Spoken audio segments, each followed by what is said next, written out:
Hello, this is Voices of Adoption with Janet Sherland. I'm the author of Abandoned at Birth, a memoir about the trauma of the adoptee experience.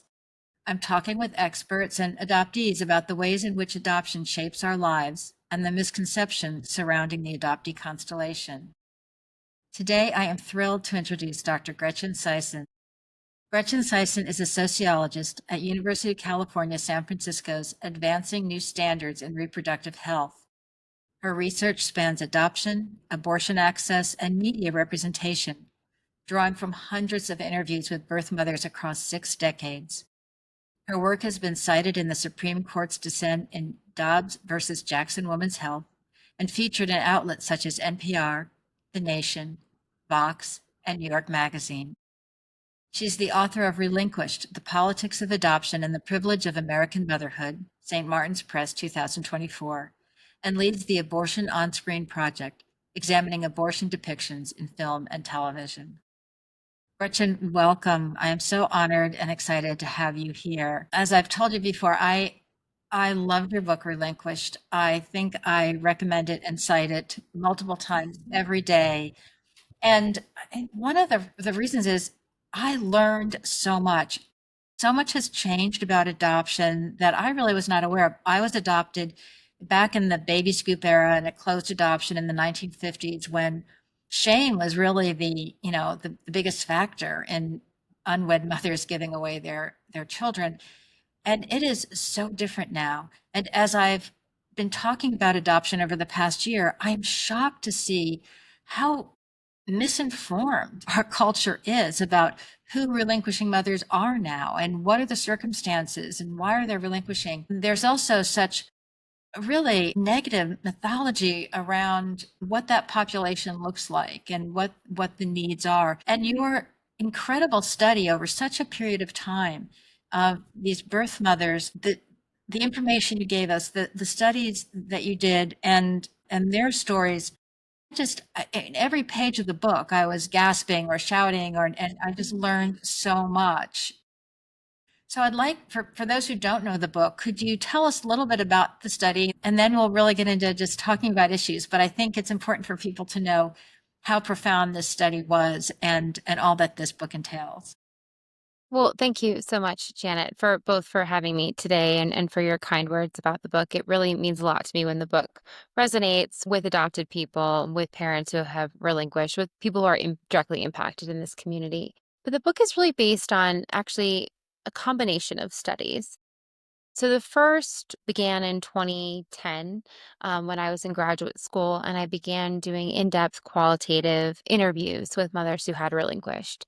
And at the time, I did interviews with mothers whose adoptions went back to the 1960s, so before Roe v. Wade, through 2009, so within a year of when I was conducting the interviews. And I observed, obviously, a huge range in what those adoption experiences were like. So you mentioned that you were adopted during the baby scoop era, that period that we kind of tie from the end of World War II to the Roe v. Wade decision. This was a time of deeply extractive, coercive, secretive, closed adoptions. These were the maternity homes, the girls who were sent away, not given a choice about their pregnancies and had their children removed from them. That era sort of was the starting point for my research. The adoptions that were more recent, and again, this was 15 years ago when I started doing this project. So now these adoptions are much, quite older than they were. They were very new at the time. Many of those adoptions were open. Most of the mothers remained in some degree of contact with their child and their child's adoptive family, and they had a very different understanding of how they had ended up choosing adoption. I say choosing kind of in quotes because the language here is very imprecise. And I think many of them would argue, and I argue in the book, that actually the degree of choice that they had was debatable because they just don't have enough control over their circumstances. But within that period of that first round of interviews, there was a huge variation. And many of the mothers that were in more recent adoptions expressed, I don't want to say happiness about the adoption because many of them still had high levels of grief, but expressed an optimism about what adoption would mean for them and for their child as their child grew up. whereas the mothers in older adoptions were pretty uniformly traumatized and critical of what had happened to them. And so I wanted to understand, is this continuum entirely because adoption has changed? Is this about the historical timeline by which adoption is different than it used to be? Or is part of this about a personal timeline by which people's feelings about adoption change as they get further removed from that placement, that relinquishment? And so I went back and re-interviewed them in 2020. All of the mothers that I interviewed in 2010 whose adoptions had been between 2000 and 2010. And then I recruited an additional cohort who had relinquished from 2010 to 2020. So the book really zeroes in on this 20-year period between 2000 and 2020 and what adoption looks like in that window of time, including 10-year follow-up data for those women between 2000 and 2010. And that was really what was most telling because so many of those mothers felt far more critically about the adoption than they had in our first conversations. They had less contact with their child than they had hoped or been told to hope for. They were more critical of the circumstances that led to the adoption. They had a greater degree of understanding about what adoption meant for them long term and also what it meant for their child. A lot of them have been told that adoption was a win-win-win situation. And when a lot of them saw their children struggling with their identities as adoptees, that led them to reassess what they had been told during their pregnancies. So that's the first kind of two subparts of the first study, right? Was the data collection in 2010 and then in 2020 looking at this in-depth data on mothers who had relinquished.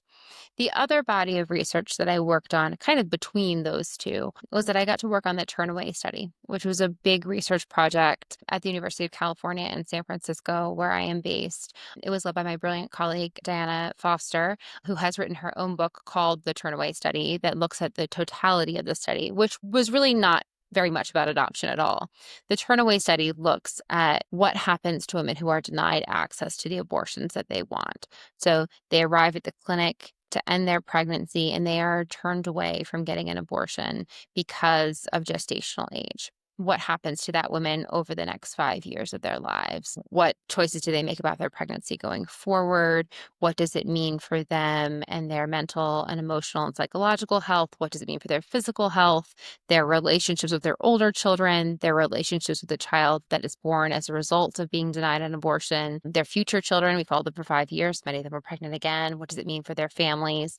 What does it mean for their bonding with their kids, their ability to care for their children over time? What does it mean for their financial and economic health and outcome? The Turnaway study looked at all of these pieces and much more together. The part of Turnaway that I looked at was which women relinquished as a result of abortion denial. And the reason why this was an important question to ask of the data was because we are so often told in our political conversations that adoption is an alternative to abortion. So what does it look like when people are denied access to abortion? At what rate do they pursue adoption versus parenting?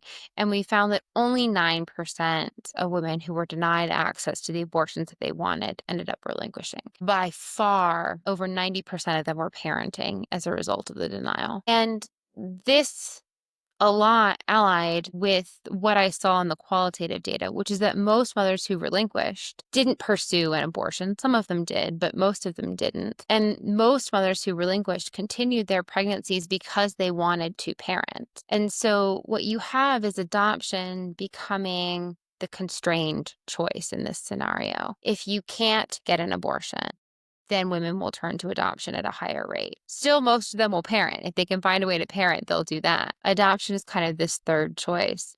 And even among mothers who relinquish, it is almost never the first choice. They want to parent and they can't figure out how to make that work.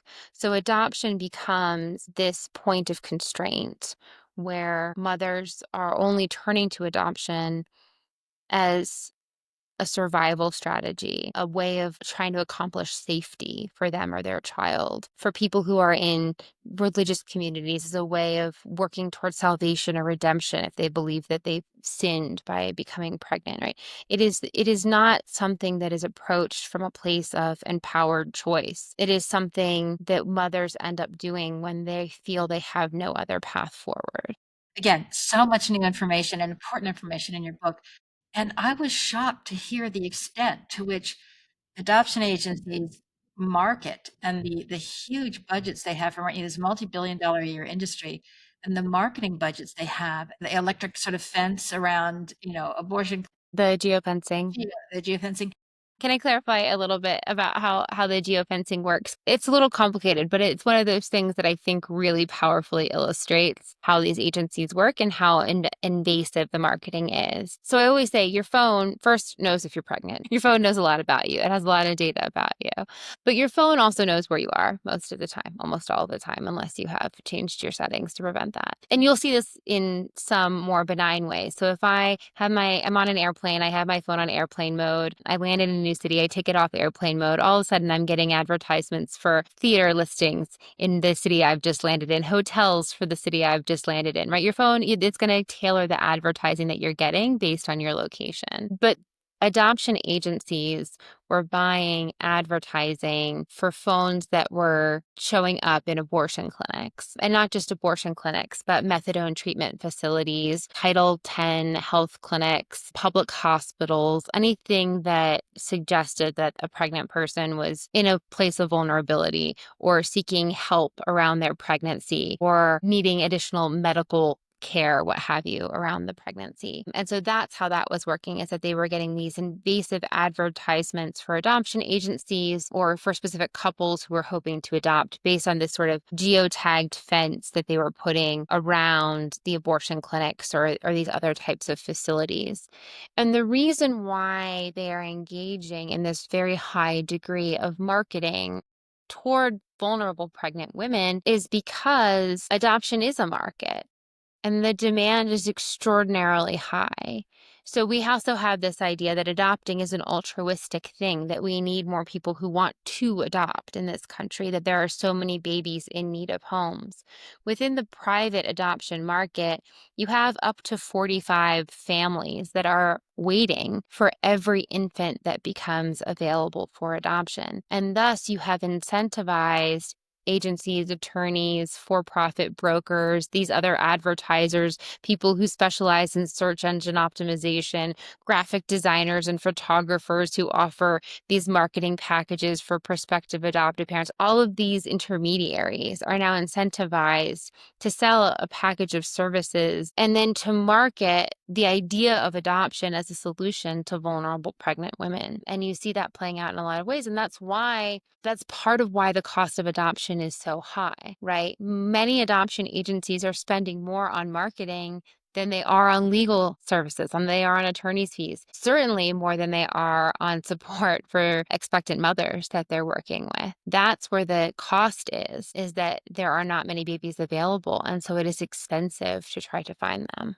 It really bothers me as an adoptee that our culture seems to have this attitude now that adoption is a right, or everyone's entitled to adopt. Oh, if I don't want to be pregnant, or if I can't get pregnant, I will just adopt. And that's the concept. And as awful as that sounds, to be someone who would like to parent and can't get pregnant, that trauma shouldn't trump the trauma of the child who's put up for adoption and adopted to a stranger's family. They will have lifelong trauma that we don't talk about and recognize. And we don't consider the child's trauma. We're just thinking about the adoptive parents and their right to buy this commodity of a baby. And I think, as you've pointed out in your book, that a baby, it's usually always a family of greater means and power taking a baby from Almost always. of Yeah. lesser means. And there's also that so many issues I want to dive into there all at once. Things like the way that the adoption agencies and potential adoptive parents are in the hospital often, within 24 hours of birth or even for the birth, and pressuring the birth mother to sign the final papers in this state of just hormonal and exhaustion, and within 24 hours. And it's just painful to see that happen. And as an adoptee, when you see like these happy videos posted online of that happening, I'm just thinking of that baby being handed to strangers who don't sound or smell or feel like the mother they just left, and the trauma that child is experiencing. And I also would love you to talk about, certainly any comments about that immediate grabbing of the child by the agencies and adoptive parents. But I found that people who I speak with still seem to think that all birth mothers are crackheads. I mean, they're always saying, well, a child shouldn't stay there. They always see birth mothers as these drug addicted or alcoholic, and of course they're also writing off the entire kin in the family, the wider family of that person. They kind of don't believe the range of women, and the women in your study, there was such a broad range of women and circumstances, and I'd love for you to sort of enlighten people on the sort of some of the profiles of the women you spoke with, and sort of dispel this myth that all these heroin addicted women are looking to give babies away, and that's just not true. I mean, first of all, it's not true, right? And the mothers that I interviewed in the book, some of them had struggled with addiction. Some of them had struggled with addiction after the adoption because the trauma of the adoption and the grief of the adoption led them to start using or drinking. And then that was sort of pointed out as like, oh, well, you're just another alcoholic birth mother, right? I was like, she didn't start drinking until right after the adoption. Wonder if those things are related, but there you go. Some of them did have substance use in their background. Some of them had these more extreme examples of mental health challenges, sort of chronic depression, bipolar. One of the mothers I interviewed had a history of schizophrenia. A couple of them had been in jail at some point during their pregnancy or incarcerated. I'm listing these things not to say that these are all similar, but it's just to say that these are the types of things that people point to when they're like, oh, well, all birth mothers are in jail or all birth mothers are addicts. That's not true. That's just simply not true. The mothers that I interviewed were incredibly diverse group of women, racially, ethnically, by age, by geography. They varied a lot by class background. So some of them came from very solidly middle class backgrounds, were college educated. Some of them were in college or in graduate school or law school at the time of the adoption. And some of them came from very poor backgrounds, came out of foster care themselves. So you had this huge range, right? Most of them did not have financial resources at the time of the adoption. So even if they came from a very middle class background, they were living on their own or they were living paycheck to paycheck. They didn't have access to their parents' support for whatever reason. That was one unifying factor, is that they just didn't have a lot of money at the time of the adoption, and certainly a contributing factor as well. I also want to say these mothers in these more kind of dramatic, acute circumstances where they are dealing with addiction, where they are dealing with a mental health crisis or a chronic disability or what have you. We don't just say that they don't have a right to know their child. And a lot of these things are temporary, right? And a lot of these things we need to be addressing regardless of whether or not an adoption is occurring. So, for example, mothers who are addicted will and are interacting with an adoption agency, they're going to be interacting during the course of their pregnancies with a slew of healthcare providers, agency professionals, social workers. And so often the happy ending is that the baby's adopted and ensconced in this other family. And the mother does not get any support or treatment or access to addressing her health challenges, to, managing her substance use. That is another injustice, right? If we are not figuring out how to care for both mother and child, regardless of whether or not an adoption occurs, we are still failing that mother. And I would say if we were offering people robust treatment and support, or if we were doing anything more aggressive to address our opioid epidemic in a meaningful way, many of these adoptions could be averted. But the other thing is, even if and I'm also not arguing that every person is equipped to parent every child to whom they give birth at every point in time in a way that is safe and stable for that child. But they have a whole family around them very often. And what does that look like? What does it mean to keep a child as part of their kinship circle, as part of their broader community? Or what does it mean to find crisis care for a child without severing parental rights? What does it mean for them to find a fostering arrangement that works towards reunification in the long term? We have an idea that adoption is the only way to provide stability, but there are other ways of providing it that offer that ongoing connection without permanently ending someone's relationship to their child. I think we need to think more robustly about how we are caring for some of our most vulnerable people. And I don't believe that these are reasons to be like, oh, well, that adoption had to take place. Well, let's understand what our obligation as a society, as a country is. What does that obligation look like if we are really radically understanding how we're caring for families? And I would argue, as an adoptee, that a family that at one point in time, when they want to adopt and they're being, perfunctorily evaluated by an adoption agency, just because they have a bigger income or heteronormative family structure, nicer roof over the head, too, that those things are bound to change because no family is without issues and perfect. And all those families that look like they're the better family at the time of adoption, 10 or 20 years up the line, there's going to be, alcoholism, drug abuse, divorce, mental health issues. It is just part of every family. So a baby is not being given to a perfect family that will be wonderful forever. But again, the trauma of being taken from the family, the wider family, it is more traumatic to a child, an individual, to grow up with strangers than it is to live with a family that's dealing with issues. And what's to say, when you argue that, well, that family, there's, alcoholism or something rampant through that family, the child is much better off being given to a quote unquote better family. But the child that's given to the better family is going to have such fundamental, foundational, primal identity issues and issues with trust and intimacy and their sense of self, all these things that are going to make everything else they do in life more of a challenge. So many people are born into families with struggles and you deal with it. And not to say that that's not difficult, but you haven't already been dealt a blow by having this foundational human trauma and wound of not being with people who look like you and act like you and help you know who you are and where you come from. That's such a birthright that 98% of America takes for granted. And those of us who had that stolen from us without any of our own input there would argue that that's everything. A couple things make it easy to overlook this reality. One is that adoptive families are generally more affluent than the families that they came from and more affluent than American families on average. And so you'll see stats about how children in adoptive families are more likely to have dinner as a family a certain number of times per week or be read to every day.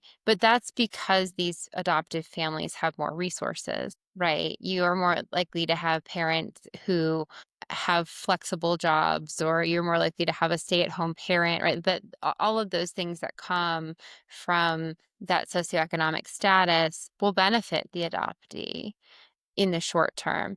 And that can actually make it easy to overlook some of the traumas, right? Because now you've taken the trauma of the separation.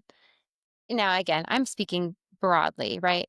But for a lot, on average, you've put some socioeconomic advantage there that can make it easy to overlook, right? That child is probably going to have some stability in their life in the early childhood for the short term that will make that trauma less likely to be visible in some ways. And I think it's important. We have this idea of trauma as being the first thing you notice about a person. Right, that if you've been traumatized in your life, that someone's going to notice that right away about you, that you're always expressing every trauma that you've felt. And whenever people talk about like, well, I know an adoptee who's happy, I'm like, that doesn't mean they're not traumatized, right? And I know this is a flawed comparison, but like, if you think about like the high rates of assault in this country, like if every woman who was sexually assaulted was going around wearing their trauma overtly, people go through these experiences that are deeply traumatic on a core level, and you find support that can foster resiliency, that can lead to good coping mechanisms, that you can still have a very happy life. That doesn't mean that you haven't been traumatized in some way. there's limitations to that comparison beyond just saying that we interact with people who are traumatized every day, who are also living very fulfilled lives. We shouldn't assume that having happiness, having fulfillment, having meaningful connection negates the fact that the trauma occurred. I have a friend who's adopted and a therapist as well. And as she said, we were talking about abortion, and she said people are so surprised when adoptees support abortion. She said, but we wouldn't wish this on anybody. And she has, if you look at her life, you think what a blessed, incredible life she has. But the difficulty, the carrying that trauma and living with it behind the smiles and the gloss and the success is a heavy, heavy burden. And you don't see that and you don't talk about it. And people who know me said, oh, I had no idea. Like I said, you don't talk about it at the cocktail party Saturday night, but it's such an effort. It's so heavy. It's so exhausting. And you have such a high suicide rate and mental health and addiction issues with adoptees. And that's one of the reasons. And because our society doesn't talk about it, it's not out in the open for us to to know and understand. One of the things we also touched on, and I found very interesting in your book and your studies of the women who changed their mind sort of over a 10-year period, and particularly in the open adoptions. Number one, I was shocked that open adoption isn't a legally binding contract. That, the adoptive parents can really just end it and keep their child from seeing the birth parent whenever they want. They have all the power. It's incredulous to me. And so can you talk a little bit about what you found in talking to these birth mothers who participated in open adoption, and how they kind of felt about it in the actual reality of living with that? I think that many people are confused about this open adoption question and what open adoption means. In some states, there is some degree of enforceability to openness contracts. It is rare that you have openness contracts that are legally enforceable that ensure contact with the family of origin.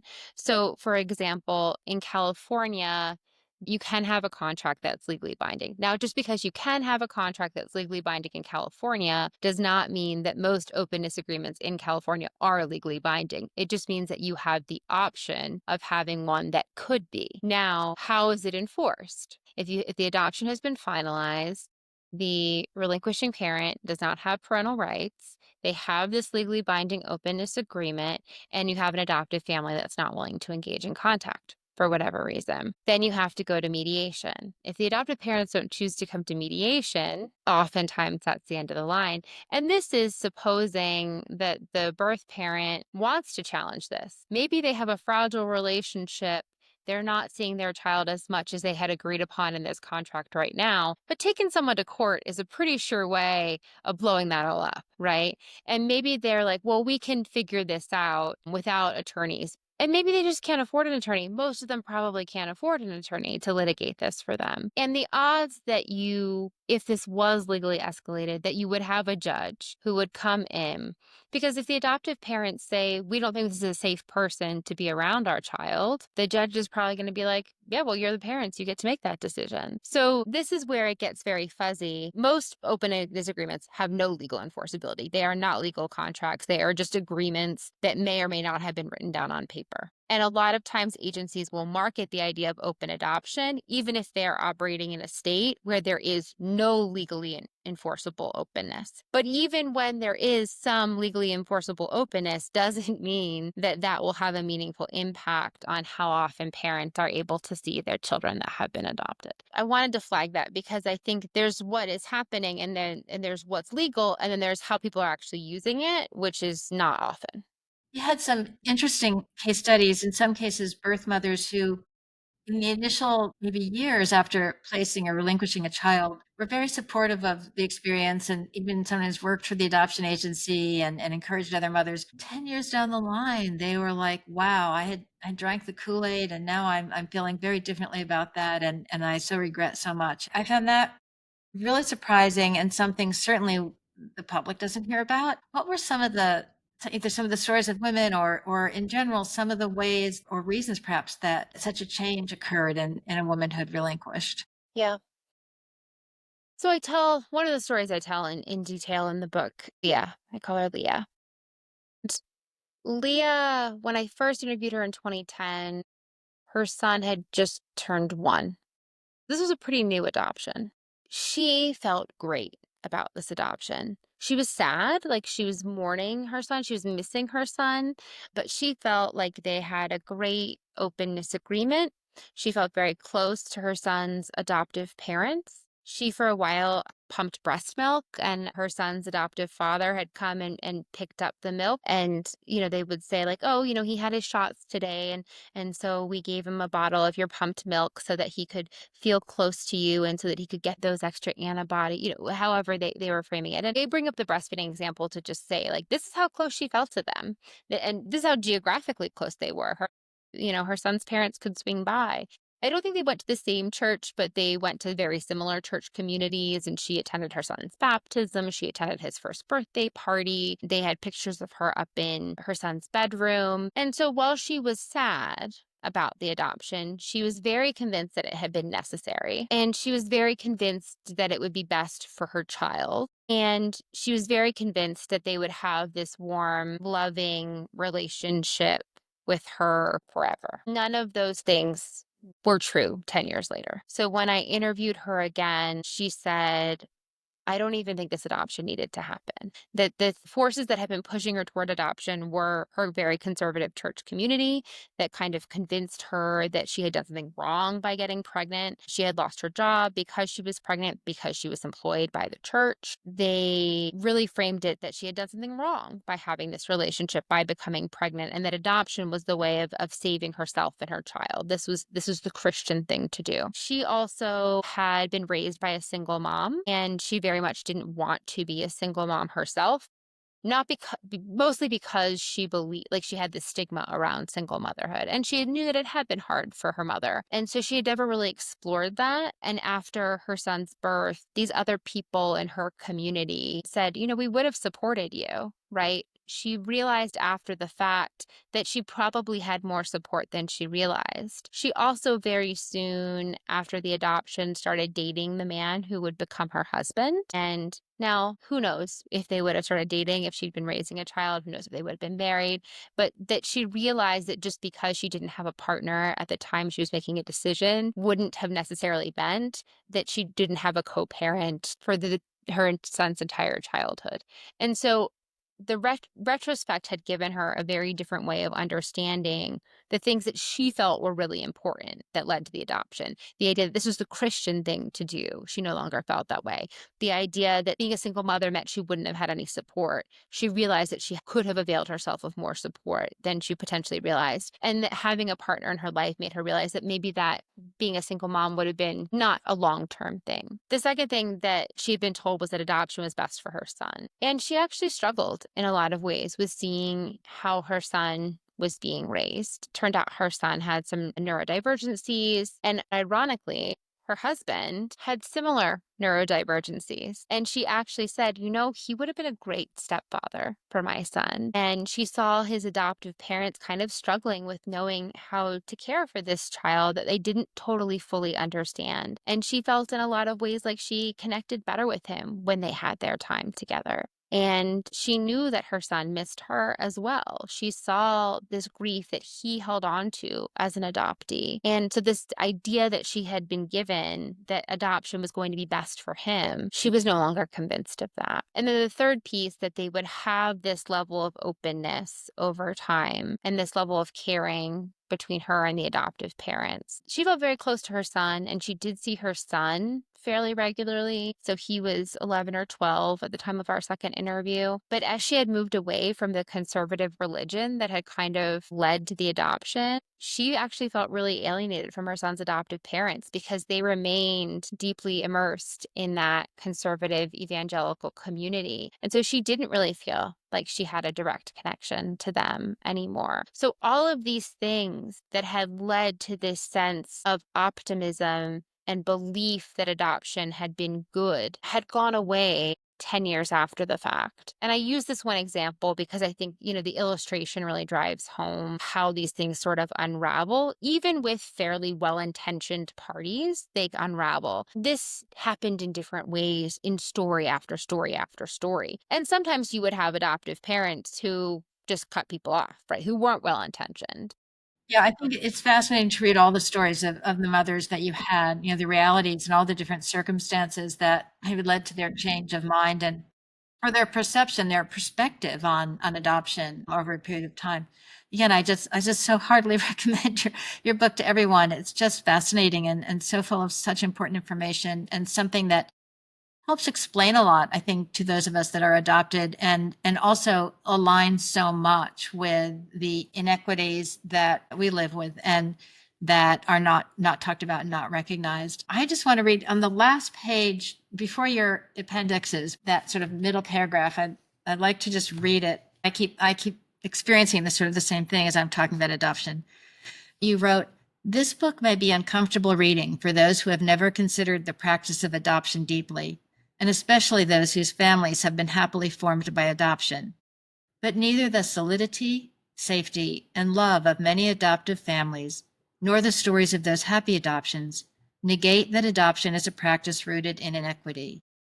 If we understand adoption as a practice intended to meet the needs of children and not the dreams of would-be parents, then the desires of those who wish to become parents through adoption are not truly relevant to whether adoption, as it is currently practiced, should continue to exist.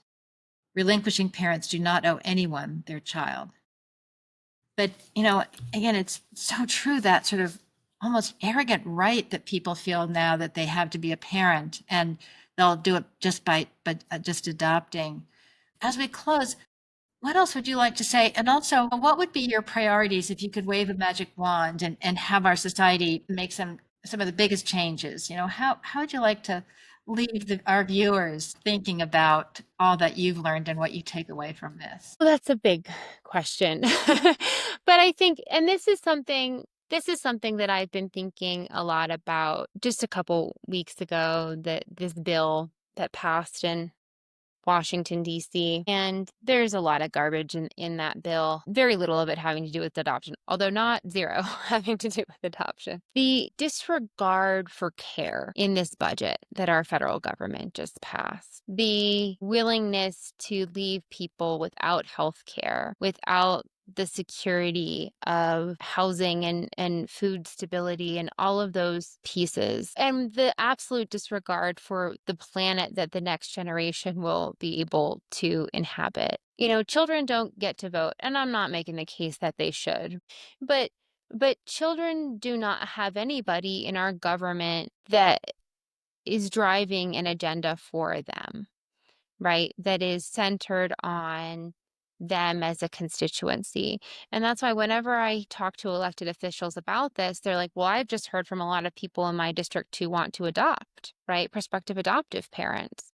And I'm like, well, do you expect to hear from the children? There's this idea that because children don't have a political voice, that we aren't accountable to them. This is sort of a roundabout way of answering your question, but what I wish that we could inject more of in our public discourse is a sense of accountability to children and to families, and a sense of care and the necessity of caring for our communities and our most vulnerable people. That is not just an obligation because it is the right thing to do, but because that is what healthy societies do. That it is better for all of us if we are taking care of our most vulnerable people, including children. And that is what I feel like is so missing in the national discourse right now. And that is what I see as the primary flaw in our understanding of adoption, is that we are absolutely centering the desires of adults and not the needs of vulnerable families. Thank you so much, Gretchen, for taking the time to talk to me today. I've learned so much from your work and appreciate it so much. And couldn't agree with your sort of summary sentence there. Absolutely 100% agree with that. Where can people find you and more about your work? Yes, I'm mostly on Instagram for my social media these days. It's just Gretchen.Sisson. I am also on Blue Sky, same, my first and last name. I still have a Twitter account, but it just tells you to go elsewhere these days. So I hope folks will connect with me there. Thank you again, Gretchen. Really appreciate it. Of course. Thank you, Janet.